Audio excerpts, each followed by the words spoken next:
Bonjour à tous les croyants de l'église de la Riviera. J'espère que vous allez bien. J'aimerais juste partager avec vous une pensée pour vous encourager ce soir à marcher dans votre héritage en Christ. Et le titre de cette pensée, c'est simplement « Tu es un héritier de Dieu ».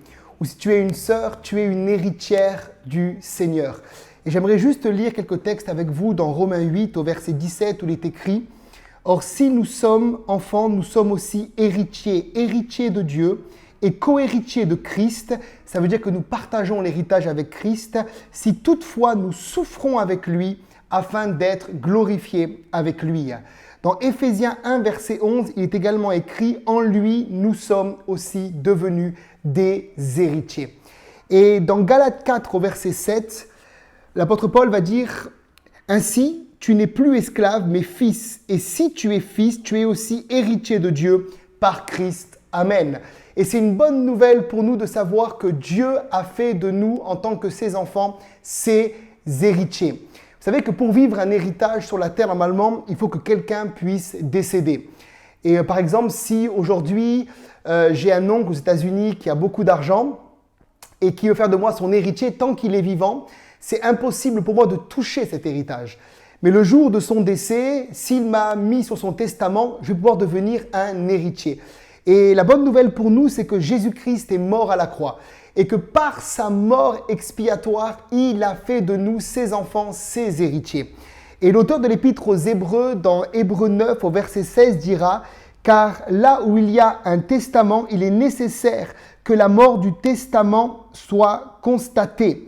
Un testament, en effet, n'est valable qu'en cas de mort, puisqu'il n'a aucune force tant que le testateur vit. » Ça veut dire que tant que Jésus était vivant sur la terre, il était impossible pour nous de vivre pleinement cet héritage. Mais par sa mort et par sa résurrection, il a fait de nous ses héritiers. Peut-être que certains pensent que ce n'est pas normal, qu'ils ne le méritent pas, qu'il faut être beaucoup plus saint, beaucoup plus spirituel pour vivre cet héritage. Non, cet héritage s'obtient par la grâce de Dieu. Et souvent, on a une très mauvaise notion de ce que c'est que la grâce. Et la grâce, qu'est-ce que c'est ? C'est une faveur imméritée. Ça veut dire que personne d'entre nous ne méritions quoi que ce soit en ce qui concerne le salut et l'héritage que Dieu nous a donné. Mais parce que nous avons cru, parce que nous sommes devenus ses enfants, il a mis en nous un esprit d'adoption et il a fait de nous ses héritiers spirituellement parlant. Et ce qui est extraordinaire, c'est que dans cet héritage, il y a tellement de choses. Il y a le salut, la délivrance de tous les maux qui nous accablent. Peut-être que tu me regardes et tu es malade dans ton corps ou malade dans ton âme. Dans l'héritage que Jésus nous a acquis à la croix, il y a la délivrance de tous nos péchés, mais également de toutes nos maladies. La Bible dit que Jésus est devenu malédiction pour nous, afin que nous puissions marcher dans la bénédiction d'Abraham. Dans cet héritage, il veut faire de toi également un plus que vainqueur. Peut-être que tu me regardes et tu te dis, moi j'ai une mentalité toujours de défaite, je suis toujours fatigué, toujours opprimé, j'ai pas la force d'aller dans la vie, dans la victoire de Jésus. Mais par cet héritage, il t'a donné la victoire sur tout ce qui s'élève contre toi. Je n'ai pas dit que tu n'auras jamais de combat, jamais de difficultés, mais j'ai dit que par la foi et par la grâce de Dieu, il a fait de toi cet héritier et tu peux te tenir droit dans la vie et marcher avec toute la plénitude du ciel avec toi, parce que tu es devenu un héritier de Dieu par la grâce de Dieu. Et bien souvent, ce qui empêche les croyants de vivre pleinement cet héritage, c'est justement le fait de ne pas comprendre le message de la grâce de Dieu. Parfois, nous sommes comme légalistes, nous sommes religieux, et ça nous empêche de rentrer pleinement dans l'héritage que Dieu a en réserve pour nous. Et dans la Bible, il y a une histoire d'un jeune homme, c'est le frère du fils prodigue. Et c'est vrai que parfois les orateurs ont beaucoup mis l'accent, et c'est juste, sur le fils prodigue lui-même qui va passer quelque part à côté de son héritage ou qui va gaspiller son héritage parce qu'il vivait dans le péché. Et c'est vrai que le péché nous prive de la grâce de Dieu. Mais le problème, c'est que l'autre frère, il avait une mentalité religieuse. Et lui aussi, bien qu'il était un héritier, l'héritier de son père, il va quelque part passer à côté du plan de Dieu pour sa vie. Et on voit que lorsque le fils prodigue va rentrer à la maison, le frère, au lieu de se réjouir, va se mettre en colère. Vous savez, quelqu'un qui ne vit pas dans la grâce de Dieu va souvent se mettre en colère lorsqu'un croyant de son église ou un ami à lui va être béni. Et voilà ce qu'il va dire à son frère dans Luc chapitre 15, verset 29.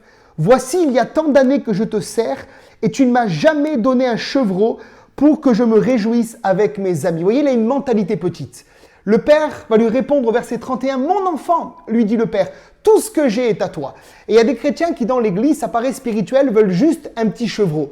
Jésus est mort pour une vie de plénitude. Jésus est mort pour une vie d'abondance. Jésus est mort pour nous guérir, pour nous libérer de toute forme de péché, toute forme d'addiction, malédiction.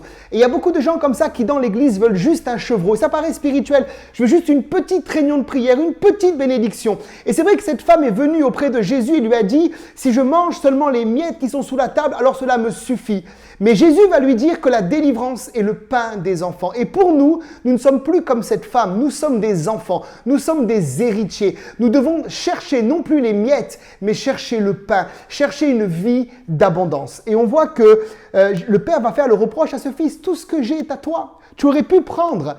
Et tellement d'enfants de Dieu vont arriver un jour au ciel. Et puis ils vont dire à Dieu, mais la vie sur la terre que j'ai eue était une vie difficile. Alors que Dieu leur dira, en réalité j'étais mort pour toi. Pour une vie d'abondance, parce que tu es mon héritier. Et je vous encourage vraiment, si c'est votre cas, si vous êtes dans le péché, repentez-vous et changez de vie. Mais si vous êtes comme ce frère, changez votre mentalité et comprenez que nous sommes devenus des héritiers et des co-héritiers de Christ. Donc nous partageons l'héritage avec lui et tout ça s'obtient par la grâce, par le moyen de la foi. Et je crois que c'est important de dire également que pour vivre son héritage, il est temps de grandir. Et je crois que ces temps de confinement sont permis par Dieu pour que nous puissions nous concentrer sur l'essentiel. Et l'essentiel, c'est notre marche avec Dieu. L'essentiel, c'est notre vie spirituelle. Tout va passer. Le ciel, la terre passeront. Mais ce qui demeure éternellement, c'est la parole du Seigneur. Et j'aimerais vous encourager à être ancrés dans cette parole et à grandir spirituellement. Et j'ai vu que là où parfois dans des églises ou dans des rassemblements, là où les gens sont restés des bébés spirituels, bien souvent, ils sont privés d'une partie de l'héritage. Je n'ai pas dit qu'ils ne vont pas vivre pleinement l'héritage ou une partie de l'héritage, mais il y a quelque chose qui va manquer à leur héritage. Et on retrouve cette pensée dans l'épître aux Galates où Paul va dire « Or, aussi longtemps que l'héritier est un enfant, je dis qu'il ne diffère en rien d'un esclave, quoiqu'il soit le maître de tout, mais il est sous des tuteurs et des administrateurs jusqu'au temps marqué par le Père. » Ça veut dire que l'héritier, tant qu'il reste un bébé spirituel, tant qu'il reste un enfant, il ne diffère en rien d'un esclave. Il n'y a aucune différence entre lui et l'esclave. Bien qu'il soit le maître de tout, tout lui appartient, l'héritage lui appartient. Mais c'est comme si le père dit, tant que tu es un enfant, je ne peux pas te donner la part de ton héritage qui t'appartient pleinement. Et je crois que ça nous parle pour nous, enfants de Dieu. On peut être des héritiers de Dieu. Et parce qu'on refuse de grandir spirituellement, quelque part, Dieu ne peut pas nous confier plus. Et j'aimerais dire que dans cette saison dans laquelle nous sommes, Dieu désire nous confier plus. Il y a tellement de choses à faire pour le royaume de Dieu. Parfois, je vois des chrétiens qui sont là et qui s'ennuient, qui tournent en rond, qui se tournent les pouces, qui attendent peut-être le retour de l'église, le retour des rassemblements pour vivre à nouveau leur vie chrétienne, mais n'attendent pas. Il y a tellement de choses à faire. Il y a tellement de malades à guérir. Il y a tellement de gens à évangéliser. Il y a tellement de gens qui attendent d'entendre la bonne nouvelle du royaume de Dieu. Et Dieu veut que tu fasses partie de ceux qui vont semer dans le royaume de Dieu. Parce que ceux qui sèment avec chant d'allégresse, ils vont moissonner, dit la Bible. Ceux qui sèment avec larmes moissonneront avec chant d'allégresse. Ils vont moissonner. Ils vont recueillir les fruits. Et c'est le temps pour toi d'être quelqu'un qui sème dans le royaume de Dieu. Mais pour cela, il te faut grandir. Et si tu ne grandis pas, tu vas avoir aucune différence entre toi et l'esclave. Et par exemple, souvent je prends cet exemple, on sait que la reine d'Angleterre va faire de son fils l'héritier. Ça veut dire que tout ce qu'elle a, le château, les bateaux, les maisons, le compte en banque, tout ce qu'elle a est pour son fils. Mais il faut que son fils atteigne la majorité ou la maturité. Et c'est à un certain âge que seulement elle va pouvoir lui confier l'héritage. Et Dieu aimerait nous confier plus, mais souvent nous sommes longs à grandir. Parfois nous sommes toujours en train de murmurer, de vivre dans notre âme, de vivre par la chair, de vivre dans les passions de la terre. Et ça nous empêche de vivre cet héritage. Frères et sœurs, j'aimerais vous dire, il est temps de grandir parce que Dieu a des grandes choses dans cette saison pour l'Église. Oui, il veut manifester sa gloire. La Bible déclare que non, les ténèbres ne régneront pas toujours, mais la lumière de Dieu va se manifester. Et pour cela, Dieu a besoin d'héritiers. Dieu a besoin de gens matures avec qui il va pouvoir œuvrer et travailler sur la terre. Un autre domaine qui peut t'empêcher de vivre ton héritage, c'est le fait de ne pas sanctifier ta vie. La Bible déclare, et c'est Paul qui dira dans Acte 26, Jésus qui dira à Paul plutôt, qu'il l'appelle pour qu'il ouvre les yeux des païens, pour qu'il passe des ténèbres à la lumière, de la puissance de Satan à Dieu, et qu'il reçoive par la foi, premièrement, le pardon des péchés, mais deuxièmement, l'héritage avec les sanctifiés. J'aimerais dire que oui, premièrement, il y a le pardon des péchés, mais deuxièmement, il y a l'héritage avec les sanctifiés. Et l'héritage est donné aux sanctifiés. Ça veut dire que, quelque part, on a vu que le deuxième frère, ce qui l'a empêché de vivre l'héritage, c'est le manque de compréhension de la grâce, c'est de vivre sous la loi. Mais il y a des gens, c'est le péché, comme le fils prodigue. Ça veut dire qu'ils vont constamment continuer à vivre dans le péché, ils vont continuer constamment à vivre dans des choses mauvaises qui vont les empêcher de vivre dans la liberté glorieuse des enfants de Dieu. Et tu dois ce soir te lever contre tout ce qui t'empêche de vivre ta liberté en Christ. Le péché ne doit plus te dominer. Ça ne veut pas dire que tu pécheras plus parce que la Bible déclare qu'on bronche tous d'une manière ou d'une autre. Mais tu dois refuser la domination du péché sur ta vie. Tu dois vivre une vie sainte. La Bible déclare que nous sommes appelés les saints. Quand Paul écrit ses lettres, il parle à des saints. Et saint, ça veut dire mis à part. Et nous sommes mis à part pour quelque chose. Nous sommes mis à part pour le royaume de Dieu, mais pour vivre aussi notre héritage. Et j'ai vu tellement d'enfants de Dieu vivre pendant des années comme des vagabonds spirituels, comme des pauvres spirituels, jusqu'au jour où ils ont réglé le problème du péché. Le jour où ils ont compris qu'ils étaient enfants de Dieu, pleinement héritiers. Ils ont pris autorité sur ces choses et leur vie a été une vie d'abondance. Et je prie pour toi qui nous regarde que tu puisses mener cette vie de victoire sur le péché. Dans 1 Pierre 1 verset 4, il est dit que cet héritage, il ne peut ni se corrompre, ni se souiller, ni se flétrir. Et il nous est réservé dans les cieux. Ça veut dire que le compte en banque spirituel que tu as ne peut ni se souiller, ni se flétrir, ni se corrompre. Il est parfait.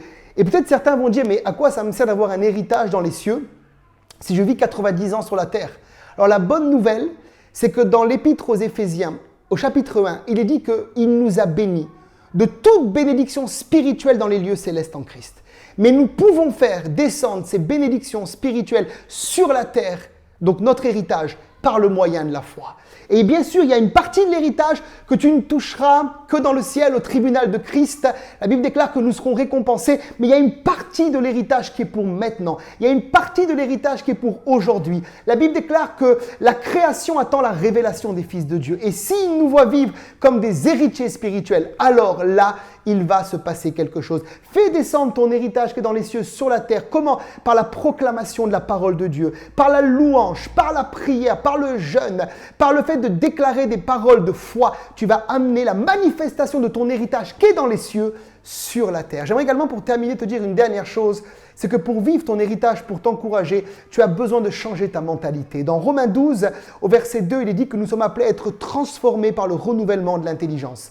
Et si tu ne sais pas que tu es héritier, on a vu ensemble dimanche matin que mon peuple, Osée 4, dit qu'il périt parce qu'il n'a pas la connaissance. Et si tu ne sais pas que tu es héritier, mais tu gardes une mentalité d'esclave, tu ne pourras pas vivre l'héritage. C'est comme si par exemple je suis l'héritier du prince d'Angleterre ou de Monaco et on ne me le dit pas et je vis sous un pont, je vis toute ma vie sous un pont. Ce qui va me faire comprendre et savoir que je suis un héritier, c'est qu'on me dise Stéphane, tu es héritier et que je change ma mentalité. Et je commence à dire qu'est-ce que je fais sous un pont? Moi je suis un héritier, je dois vivre dans les palais. Et le fait de savoir, de connaître, de changer ma mentalité va me donner de rentrer dans mon héritage. La Bible déclare, vous connaîtrez la vérité. Et la vérité vous rendra libre. Et j'aimerais vous dire une chose, bien aimé, c'est que les croyants sont les gens les plus riches du monde. Je ne parle pas d'une manière financière en première, je parle d'une manière spirituelle avant tout. Nous sommes les personnes les plus riches. Et pour vivre cette richesse, cet héritage, nous devons savoir, comprendre, croire et déclarer ces choses dans nos vies. J'aimerais juste maintenant prier pour toi. Père, je veux prier pour ceux qui regardent cette vidéo. J'aimerais prier pour eux pour que tu éclaires leur esprit, que tu ouvres leur intelligence, que tu ouvres leurs yeux pour qu'ils puissent comprendre, Seigneur, l'héritage que tu leur as donné, que ni l'esprit religieux, ni le péché ne viennent les priver de cet héritage glorieux. Je prie, Seigneur, pour une croissance en cette saison de confinement, une croissance spirituelle avec toi. Je prie que plusieurs puissent prendre position sur le péché et prendre autorité. Et je prie, Seigneur, que leur mentalité change pour qu'ils puissent vivre comme un peuple de plus que vainqueurs aujourd'hui sur la terre avec toi. C'est possible. Que ton nom soit béni, Seigneur. Et s'il y a des malades, tu les guéris. S'il y a des personnes qui n'ont pas reçu Christ, tu les touches également. Et si tu regardes cette vidéo et tu n'as pas encore reçu le Seigneur, tu peux faire cette prière avec moi et dire simplement, Seigneur Jésus, je te remercie pour ta mort à la croix. Parce que cette mort à la croix me donne le salut et fait de moi un héritier. Je te demande pardon pour mes péchés. Je crois dans la puissance de ta résurrection et je te reçois aujourd'hui comme Sauveur et Seigneur. Si tu as fait cette prière, écris sur notre site internet www.églisedelariviera.com et on sera heureux de te répondre et de t'amener plus loin dans la foi. Que le Seigneur vous bénisse. On se retrouve dimanche matin à 10h sur notre chaîne YouTube. Soyez bénis.